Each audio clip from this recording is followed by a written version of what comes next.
ചുരുക്കം വാക്കുകളിൽ പറയാൻ ബുദ്ധിമുട്ടാണ് ഡോക്ടർ അരുൺ, താങ്കൾക്കറിയാലോ. ആം, തീർച്ചയായിട്ടും നമ്മളുടെ 80-കളിലെയോ 90-കളിലെയോ ഒക്കെ നമ്മളുടെ ജനപ്രിയ സിനിമയുടെ ഭാവുകത്തെ തന്നെ മാറ്റിമറിച്ച എഴുത്തുകാരൻ, സംവിധായകൻ, നടൻ അദ്ദേഹം. മലയാള സിനിമയിലെ VK എന്ന് പോലും അദ്ദേഹത്തെ വേണമെങ്കിൽ നമുക്ക് വിശേഷിപ്പിക്കാവുന്നതാണ്.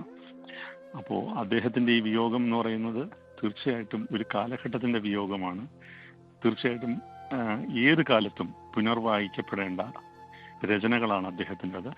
അഭിനയത്തിലും അദ്ദേഹം കൊണ്ടുവന്നിട്ടുള്ള സൂക്ഷ്മതകൾ അല്ലെങ്കിൽ വഴിമാറി നടക്കൽ അതിന് വരുംകാലം ചർച്ച ചെയ്യും. മലയാള സിനിമയിലെ ഏറ്റവും ദീപ്തമായ ഒരു കാലഘട്ടമാണ് ഇന്ന് അവസാനിക്കുന്നത്. ഈ ഒരു 69 വയസ്സേ ഉള്ളൂ. അതാണ് നമ്മളെ അല്പം നിരാശപ്പെടുത്തുന്നത്.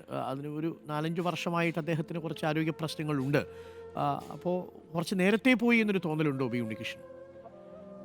അദ്ദേഹം ഒരിക്കൽ പറയുകയുണ്ടായി, ഞാൻ വേണ്ടാന്ന് വെച്ച 500ഓളം സിനിമകളാണ് മലയാള സിനിമയ്ക്കുള്ള എൻ്റെ കോൺട്രിബ്യൂഷൻ എന്ന് പറയാറുണ്ട്. കറക്റ്റ്. അപ്പോൾ എനിക്ക് തോന്നുന്നു അദ്ദേഹം ചെയ്യാതെ പോയ സിനിമകളാണ് മലയാളത്തിന്റെ ഏറ്റവും വലിയ നഷ്ടം എന്ന് പറയേണ്ടിയിരിക്കുന്നു. കാരണം കുറേയധികം നാളുകളായി അനാരോഗ്യം അദ്ദേഹത്തെ ബുദ്ധിമുട്ടിക്കുന്നുണ്ട്. ഞങ്ങൾ ഇടയ്ക്ക് കാണുമായിരുന്നു, സംസാരിക്കുമായിരുന്നു. പക്ഷേ ഉള്ളിൽ മുഴുവനും അദ്ദേഹത്തിന് സിനിമയുണ്ടായിരുന്നു. ഇനിയും എഴുതാനുള്ള സ്ഫോടനശേഷി അദ്ദേഹത്തിന്റെ സർഗാത്മകതയ്ക്കുണ്ടായിരുന്നു. പക്ഷെ അനാരോഗ്യം അദ്ദേഹത്തെ അതിന് അനുവദിച്ചില്ല. പക്ഷേ ഒരു എപ്പോഴും നമ്മൾ ചെയ്തു തീർക്കാൻ ബാക്കി വെക്കുന്നവരെയാണ് വലിയ എഴുത്തുകാരെന്നും വലിയ സംവിധായകരെന്നും വലിയ കലാകാരന്മാരും എന്ന് പറയുന്നത്.